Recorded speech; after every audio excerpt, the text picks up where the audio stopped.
How's it going, guys? Coach Paul here, back with another Chalk Talk. Today's topic, I'm going to cover hill training and sand training. So I've been getting a lot of questions recently in regards to this, asking when's the good time, when is not a good time, etc. Um, I talked about proper programming, I think in the last video or a couple of videos back. Um, Proper programming is key. I don't care what type of strength conditioning it is, because when it comes to hill training and sand training, that is a form of strength training. So, I mean, it works a whole lot of things as well, differently for both the hill and sand. It's not the same training. But again, proper programming is first and foremost, no matter what program you're involved in. So, that's key number one in regards to preventing injury, is making sure that the training in itself is progressing. It's in a way where it's not too much too fast. I mean, there's a lot of things involved. No different than being on flat land, except having the hill or the sand with those elements going uphill, or every step is different when you step in the sand. There's just a way that you have to program it where athletes can get accustomed to it, and it's not just something you go all out in to begin with. So in regards to timing now, that's a whole different story when it comes to hill and sand training. Timing is also key in programming, and it's no different again in the weight room. We start the off season off, for example, with more powerlifting style lifts.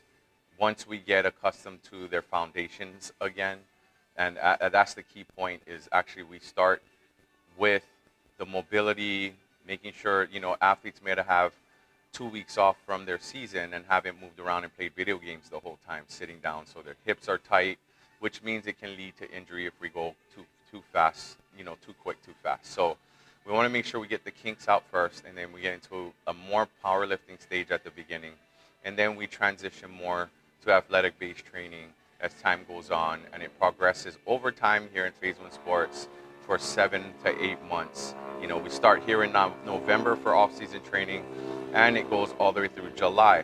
So timing is key with hill and sand training as well.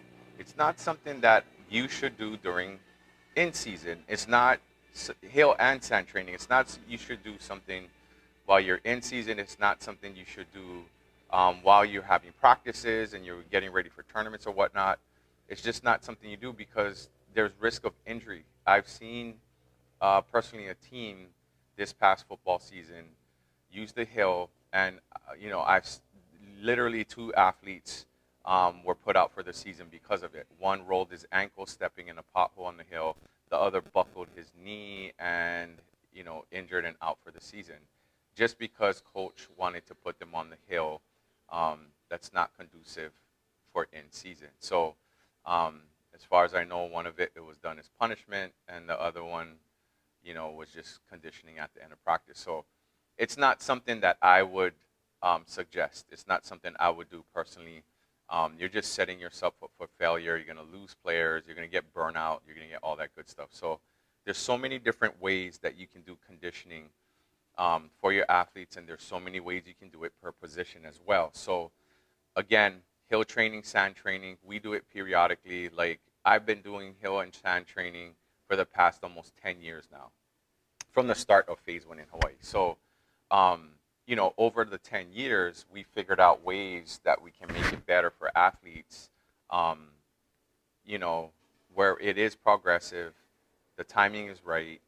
What I've learned through the process is now, when we do incorporate the hill and sand training on its timing, like off season just starting, we're not going to start doing hill and sand training right off the bat. That's just not what we're going to do. So we're gonna progress it through, and eventually we'll add hill training on one weekend. The following weekend we'll add the sand training. The following weekend, because we have an Olympic-sized pool here at American Renaissance Academy, we can get in the pool and do explosive water training as well for our athletes. So we would transition from one to the next, and it's rotating. That way, there's not overkill on just the hill. There's not overkill on just the sand, etc.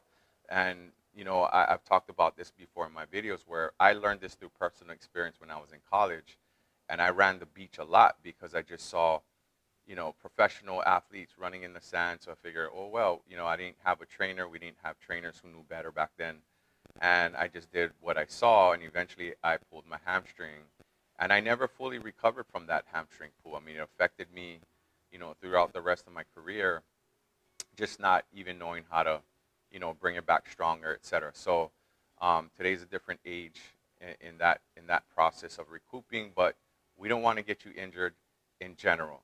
So again, there's a lot of elements to the hill where, I see coaches running up, running down. I mean, it's kind of you're going against all of what you think you're doing for your athletes, which, I've heard coaches say, well, it gets them mentally stronger. Well, do you want to get them mentally stronger and get them injured, and now they just get mentally weaker? There's many ways that we can build mental toughness in regards to the game of any sport, actually. So again, hill training, sand training, guys.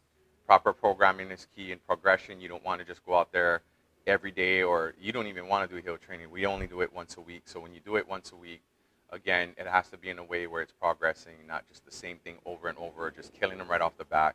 Timing is key. You don't want to do it in season or in times of where you're prepping for, say a tournament or something of that sort. It should be in the true off season where you don't have practices, you don't have anything of that nature, where you're putting in the work. So if you have any questions, though, feel to give us a call at 808-404-1007. Check out our website at www.p1hawaii.com. Go ahead and like, subscribe to our YouTube channel. That way you can get more informational videos from the past and to the future. We look forward to working with you guys. Come and check us out at the facility here in Kapolei so that we can give you a tour, give you a free consultation on how we can help you. With that said, guys, aloha, peace.